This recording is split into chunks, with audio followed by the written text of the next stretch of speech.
tu as cette intimité avec lui, le feu ne peut pas s'éteindre. Le feu ne peut pas s'éteindre. Et tout comme Jésus guérissait quand il était sur terre et qu'il a toujours guéri depuis son départ jusqu'à ce jour, il continuera à guérir. Et je te dis, si tu marches avec l'Esprit, écoute ce que le Saint-Esprit dit. Je ferai des merveilles qui n'ont jamais été faites sur toute la terre. Ce sera des choses impressionnantes, ce que Dieu fera avec toi, celles que Dieu fera avec toi. Je veux te dire, le Dieu qui est sur ta vie est un Dieu pour lequel les impossibles n'existent pas. Rien n'est impossible pour Dieu. Il n'y a rien d'impossible pour Dieu. Non, ce n'est ni par puissance, ni par force, mais c'est par mon esprit, dit l'Éternel des armées. À la croix du Calvaire, Jésus n'a pas été seulement mort pour nos péchés. Il l'a fait aussi pour nous guérir de nos douleurs. Par ses meurtrissures, nous avons été guéris. Jésus, étant parti de là, se retira dans le territoire de Tyr et de Sidon. Et voici, une femme cananéenne, qui venait de ces contrées, lui cria « Aie pitié de moi, Seigneur, fils de David. Ma fille est cruellement tourmentée par le démon. » Il ne lui répondit pas un mot, et ses disciples s'approchèrent et lui dirent avec insistance « Renvoie-la, car elle crie derrière nous. » Il répondit « Je n'ai été envoyé qu'aux brebis perdues de la maison d'Israël. » Respondiendo dijo, no soy enviado sino a las ovejas perdidas de la casa de Mais elle vint se prosterner devant lui, disant, Seigneur, secours-moi. Il répondit, il n'est pas bien de prendre le pain des enfants et de le jeter aux petits chiens. Oui, Seigneur, dit-elle, mais les petits chiens mangent les miettes qui tombent de la table de leur maître. Les chiens étaient ceux qui n'appartenaient pas au peuple de Dieu, mais le Seigneur est touché, non par ses paroles, non par ses cris, mais par sa foi. Combien de personnes ici ont la foi? Assez de foi? Beaucoup de foi? Eh bien, tu n'as pas besoin d'une foi gigantesque, car la parole dit qu'avec une foi comme une petite graine de moutarde, si tu crois que cette foi est bien placée dans le Fils de Dieu, pour qui rien n'est impossible. Amen. La dame souffrait d'apnée du sommeil depuis 2 ans. Elle a subi plusieurs polysomnographies et souffrait d'apnée sévère. Elle a dû être équipée d'une chambre spéciale appelée CEPA. Pendant 2 ans, elle est restée ainsi. En outre, cela a causé d'autres problèmes dans son organisme, dans son métabolisme. Elle est venue, elle a prié. Cette maladie, au contraire, augmente avec le temps. Chez elle, au contraire, elle a diminué. Le pneumologue l'a déjà vue et a enlevé le masque. Et elle respire tout à fait normalement. Alléluia. Tout est normal maintenant au nom de Jésus. Merci mon Père. Toute sa vie, elle avait rêvé d'avoir sa propre maison. Que le Seigneur lui donne ses rêves morts, elle a dit « Je n'ai pas de maison et je n'ai pas d'endroit pour étudier ». Alors elle a abandonné les deux. Lorsqu'elle a reçu la parole, elle a fait un vœu à l'autel et elle me dit qu'elle a fait de nombreux vœux à l'autel. Cette semaine, elle a obtenu sa propre maison et en mars, elle a obtenu son diplôme universitaire. Alléluia. Merci Jésus, il est fidèle. Elle a vécu pendant 15 ans dans ces conditions. J'ai vécu sur une colline, pleine de boue, de planches, n'est-ce pas? C'était une maison, une cabane, devrais-je dire.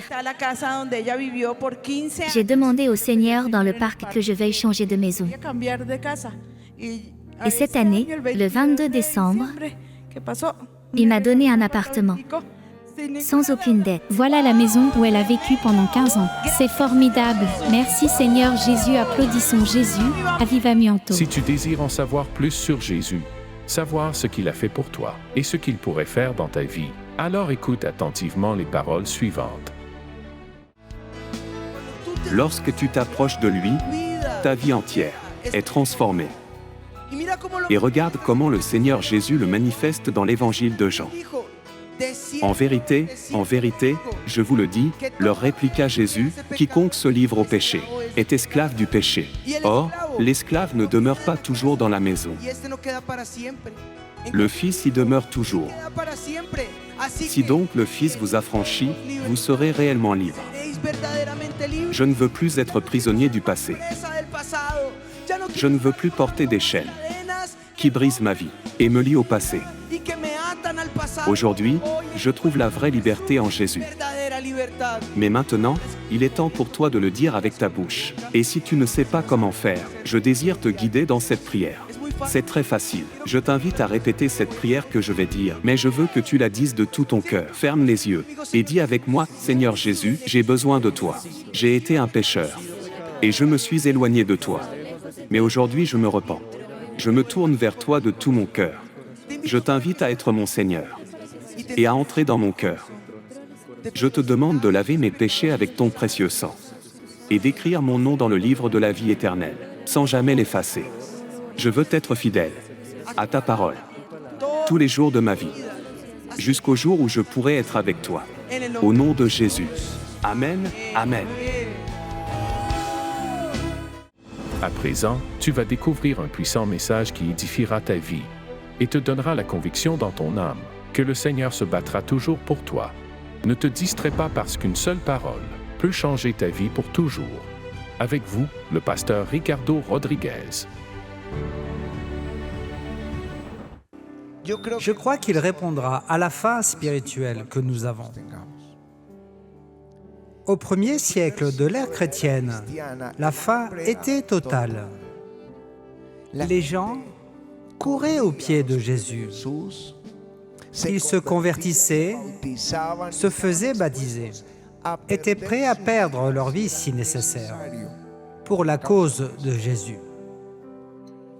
Au fil des ans, l'Église a connu des hauts et des bas. Et c'est pour cela qu'il y a des réveils. Lorsque l'Église commence à sentir qu'il lui manque quelque chose, que l'essence, la gloire, l'onction ne sont pas là, qu'elle est devenue académique ou religieuse, c'est à ce moment-là que se produisent ces réveils. Ces réveils. Il y a 100 ans, au début du XXe siècle,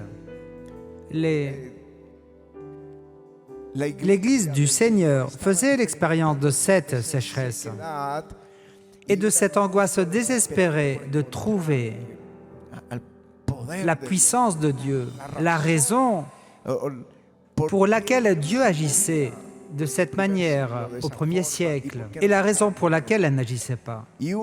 Et un prédicateur, Charles Parham, a demandé à ses étudiants d'étudier le secret, le signe du baptême de l'Esprit. Il y avait un besoin d'une double expérience. Les étudiants se sont donc mis à étudier et ont conclu au baptême de l'Esprit et au signe de parler en langue. Et cela s'est répandu et a donné naissance au mouvement pentecôtiste, qui est aujourd'hui le groupe le plus important de la chrétienté. Après le catholicisme, c'est le mouvement pentecôtiste et charismatique. Tous avec une faim désespérée de Dieu. Ils ont embrassé cette onction et l'Esprit de Dieu a visité les congrégations et les missions ont été ravivées. Il n'y a pas un seul endroit sur la terre où il n'y a pas un mouvement ou un groupe charismatique ou pentecôtiste. Mais ce qui me préoccupe, c'est la prochaine génération. Ce qui se passe ici aujourd'hui dans le réveil, nous sommes dans ce feu. Mais que va-t-il arriver à nos enfants? Auront-ils la même faim que toi? Parce qu'un réveil a éclaté ici, parce que la faim spirituelle que Patty et moi avions était désespérée. Et nous dévorions cette Bible jusqu'à aujourd'hui. Mais nous la dévorions, ainsi que les livres de gloire, de l'onction de Dieu, de miracles. Et nous voulions en savoir toujours plus. Et ce réveil a été déclenché. Mais j'ai peur que nous acquiesçons et que nous laissons mourir ce que l'Esprit est en train de faire. C'est pourquoi la parole aujourd'hui est « C'est pourquoi je t'exhorte à ranimer le don de Dieu que tu as reçu par l'imposition de mes mains. Car ce n'est pas un esprit de timidité que Dieu nous a donné, mais un esprit de force, d'amour et de sagesse. » Alléluia. Et je vous l'ai dit, la prophétie est pour l'édification, l'exhortation et la consolation. Nous parlons des langues comme un don, pour notre édification personnelle, comme d'une guerre, comme d'une arme de combat. L'interprétation des langues, pour savoir que le message que nous parlons en langue est un message céleste. C'est un message de l'Esprit. Et nous pouvons, c'est écrit, quiconque prie en langue, demande dans la prière à pouvoir l'interpréter. Demande dans la prière, et Dieu te la donnera. Et tu sauras ce que l'Esprit dit, parce qu'il parle de mystère. Aujourd'hui, je veux vous parler de dons de puissance et des dons de révélation. Et les dons de puissance, le premier est la guérison. Et c'est un don qui s'est répandu dans les temps anciens, depuis le début. L'apôtre Pierre a prié pour le boiteux et Jean a prié à la porte du temple et il a été guéri. Puis les gens sont venus, Pierre a prêché et 5000 personnes se sont converties. Et ce n'était pas seulement entre les mains des apôtres. Ananias était un disciple de Damas. Lorsqu'il a entendu le Saint-Esprit lui dire « Va dans telle rue où se trouve un homme nommé Saül. Il est aveugle. » Mais il a vu dans une vision qu'un homme nommé Ananias est venu lui imposer les mains et qu'il a été guéri. Il s'est rendu à cet endroit. Saül, le Seigneur Jésus qui t'a apparu en chemin, m'a envoyé pour que tu recouvres la vue et que tu sois rempli de l'Esprit Saint. Il lui a posé les mains et Paul fut guéri. Saul de Tarse, c'est-à-dire Paul, fut guéri. Ce n'était pas seulement pour les apôtres. Il y avait un disciple et Étienne, des miracles et des guérisons à travers eux. C'est pour nous tous, Jésus l'a dit. C'est le moment. Je pense que nous pouvons tous le demander. Il y a un moment où tu en as besoin. Il y a un moment où il y a une bataille et tu n'as pas le pasteur à côté de toi. Tu n'as pas de moyen de communiquer dans l'église. Eh bien, lève-toi avec autorité. Pose ta main sur le malade et reprends la maladie. Ces signes accompagneront ceux qui croient. Dit l'Évangile de Marc, les paroles de Jésus. En mon nom, ils chasseront les démons. Ils parleront de nouvelles langues. Ils saisiront des serpents. S'ils boivent quelques breuvages mortels, ils ne leur feront point de mal. Ils imposeront les mains aux malades. Et les malades seront guéris. Alléluia! Lève tes mains et dis-lui, Seigneur, oins mes mains pour guérir les malades. Mais pas pour qu'ils disent, quel grand homme. Non, non, non, non. Mais pour que tu puisses prêcher de Jésus. Dis-le avec moi, pour prêcher de Jésus. L'autre don de puissance sont les miracles. C'est différent des guérisons. C'est quelque chose qui n'a pas besoin d'être expliqué. Un miracle est un miracle. Un miracle est une multiplication de pain. Je ne sais pas si vous avez lu. Combien d'entre vous ont lu le livre « Comme un vent puissant » C'est le réveil qui a eu lieu en Indonésie. Et l'auteur de ce livre est un des revivalistes, un témoin oculaire du réveil dans les années 60 et 70, 1960-1970, en Indonésie. Un jour, parce que le Seigneur les a visités, ils sont partis en groupe missionnaire prêcher, des groupes de 20 personnes, dans toutes ces îles. Ils se sont rendus sur une île et le sorcier ne voulait pas qu'il parle de Jésus. Ils lui ont dit, nous n'avons pas besoin de lui. Pourquoi? Pourquoi aurions-nous besoin de Jésus? Si nous avons les démons qui sont à notre service, si nous avons besoin de pluie, ils nous envoient la pluie. Pour bénir nos récoltes, ils le font. Nous n'avons pas besoin de Jésus. Jésus n'est pas plus puissant qu'eux. Et ils ont dit, Jésus est plus puissant. Laisse-nous prier. Et ils ont prié. Seigneur Jésus, montre-leur que tu es plus puissant que Satan. Et soudain, le chef de toute la communauté se met à pleurer. Il pleure et il dit, je veux rencontrer Jésus. Et ils disent, pourquoi pleures-tu? Parce que je parle aux démons, je les connais par leur nom. Mais j'ai vu pendant que vous priez que tous les démons étaient rassemblés. Ils disaient, partons, parce que Jésus aime tous ces gens. Alléluia! C'est alors que cette communauté s'est convertie. Multiplication.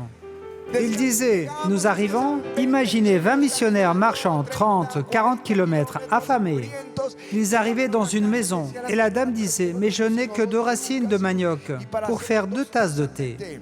Et il disait, eh bien, prions le Dieu de la multiplication, parce qu'il est notre Dieu. Ils ont prié, et Meltari leur a raconté comment elle avait coupé le manioc et l'avait mis dans l'assiette, et qu'il réapparaissait, et ceci entièrement. Et la même chose apparut, et chacun recevait une assiette pleine, et une autre assiette, et encore une autre assiette, et encore une autre assiette. C'était la même chose pour le thé. C'est notre Dieu. Sur ordre du Seigneur, il devait prêcher à une population. Et il y avait une inondation. Le fleuve était profond de 10 mètres. Et quelqu'un a senti dans son esprit.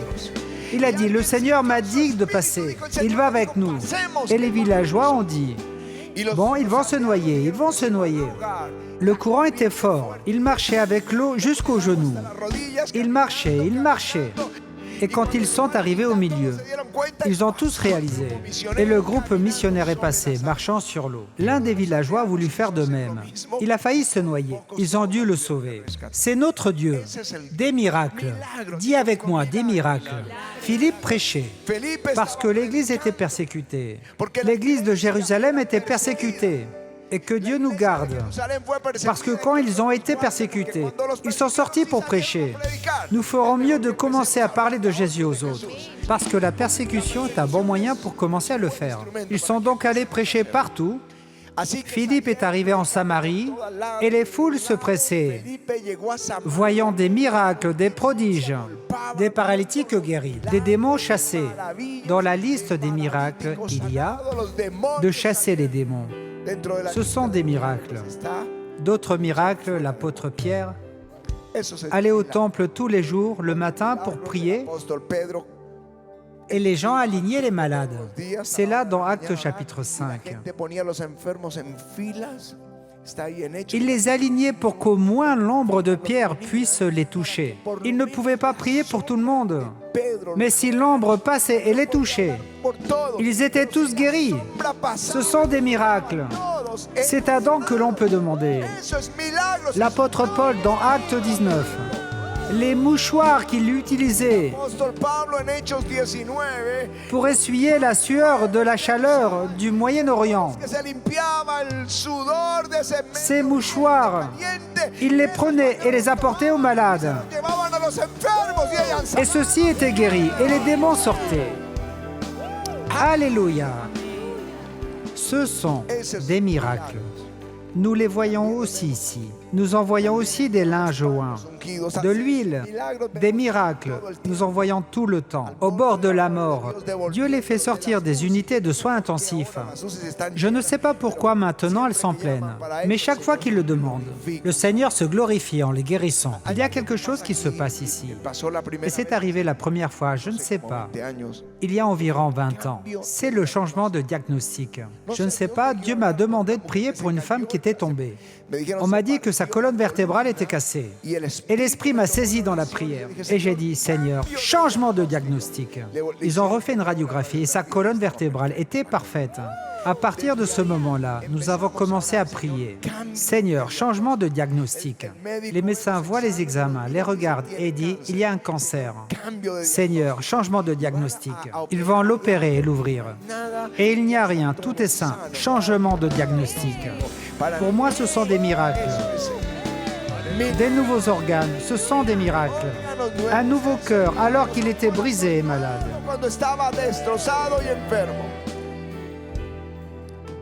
Un autre don est celui de la foi. Et ce n'est pas la foi avec laquelle nous nous convertissons. Ce don de l'Esprit Saint,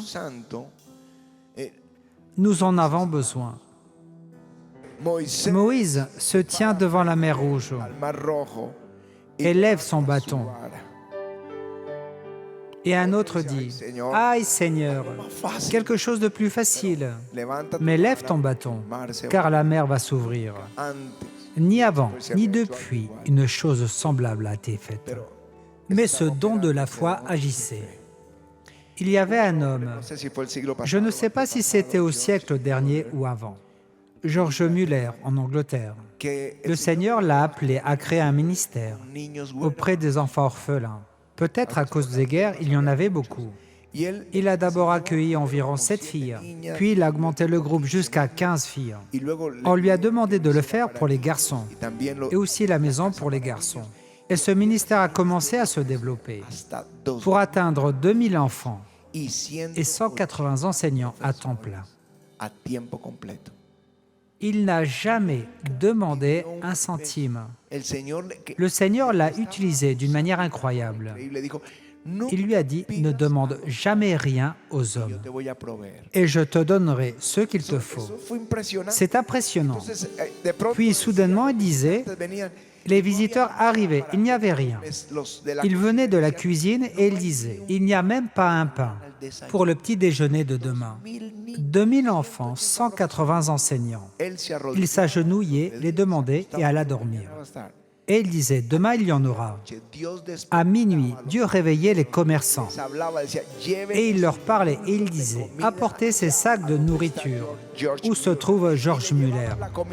Et ils lui apportèrent la nourriture. Et à 7 heures du matin, tous les enfants prenaient leur petit déjeuner. Mes frères, des miracles de foi. C'était l'une des merveilles de ce ministère. Il a soutenu jusqu'à ce qu'il ait environ 70 ans. Puis il est parti prêcher dans le monde entier. Et il disait, Dieu ne m'a pas appelé à subvenir aux besoins des enfants. Dieu m'a appelé à enseigner la foi à son Église. La foi à son Église.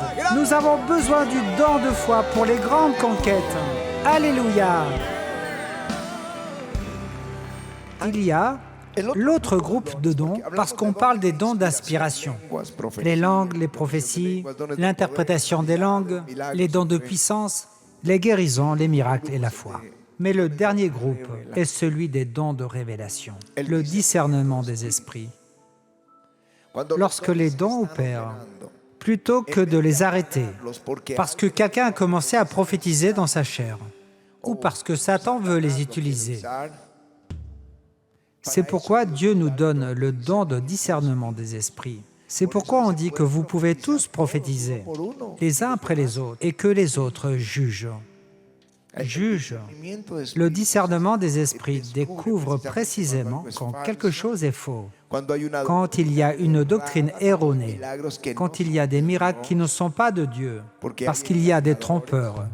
C'est à cela que sert le don de discernement des esprits.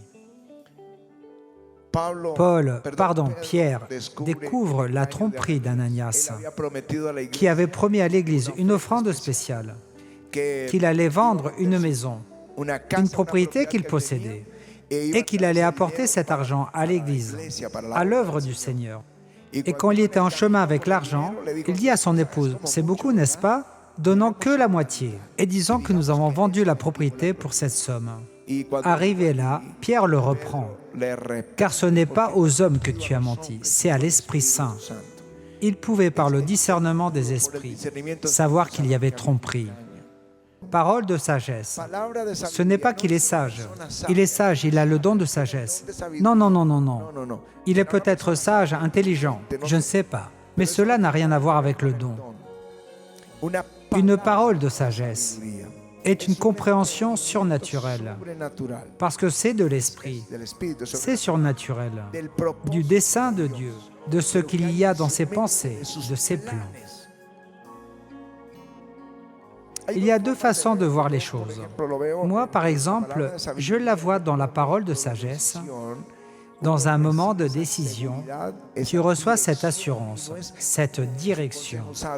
Il ne s'agit pas de conseils sages, mais l'ensemble de la communauté comprend que c'est Dieu qui donne cette sage direction. Mais il faut aussi considérer que cela est en relation avec le plan de Dieu. Par exemple, Pharaon a eu un rêve. Il a vu 7 vaches belles et grasses qui remontaient du fleuve. Puis 7 vaches maigres et très maigres qui les suivaient. Et il dit, « Elles ont dévoré les vaches fortes et elles n'ont même pas engraissé. » Dieu lui montrait ce qu'il allait faire. L'interprétation fut donnée à Joseph. Il dit, « Ces vaches représentent 7 années d'abondance pour l'Égypte. » Mais les vaches maigres, très maigres, représentent 7 années de famine qui dévoreront toute l'abondance des 7 premières années. C'est une parole de sagesse. C'est la compréhension du plan de Dieu, de ce qui va arriver. Et nous en avons besoin, de savoir ce qui va arriver. À l'époque de David, 200 hommes avaient la sagesse des temps. Nous avons besoin de connaître les temps, de savoir comment agir dans les temps. Nous nous angoissons parce que les temps nous parlent. Certains dans l'horoscope parce que c'est diabolique. D'autres dans les médias. Ceci arrive, ceci va arriver. Eh bien, ils peuvent dire ce qu'ils veulent. Mais nous savons ce qui vient par l'Esprit Saint.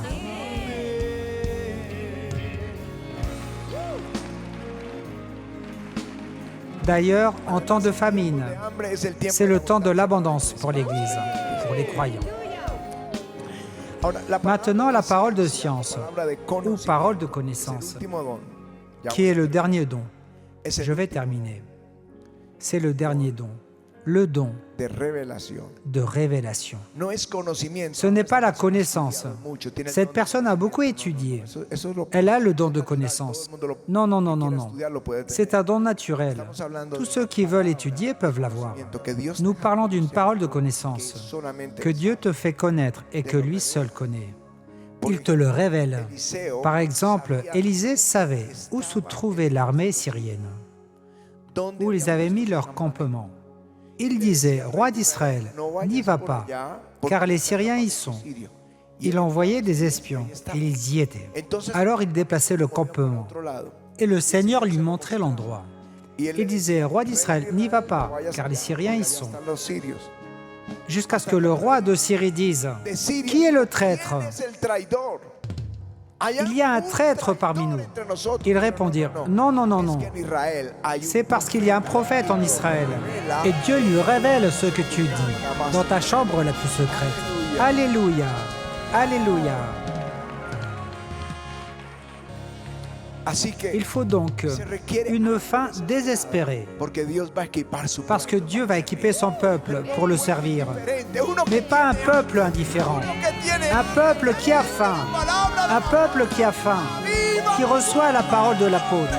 Ravive le feu du don de Dieu qui est en toi. Dis, Seigneur, ravive les dons dans ma vie, les dons de l'Esprit, au nom de Jésus. Alléluia. Je serai avec toi. Je veux te dire, le Dieu qui est sur ta vie est un Dieu pour lequel les impossibles n'existent pas. Rien n'est impossible pour Dieu. Il n'y a rien d'impossible pour Dieu. Non, ce n'est ni par puissance, ni par force, mais c'est par mon esprit, dit l'Éternel des armées.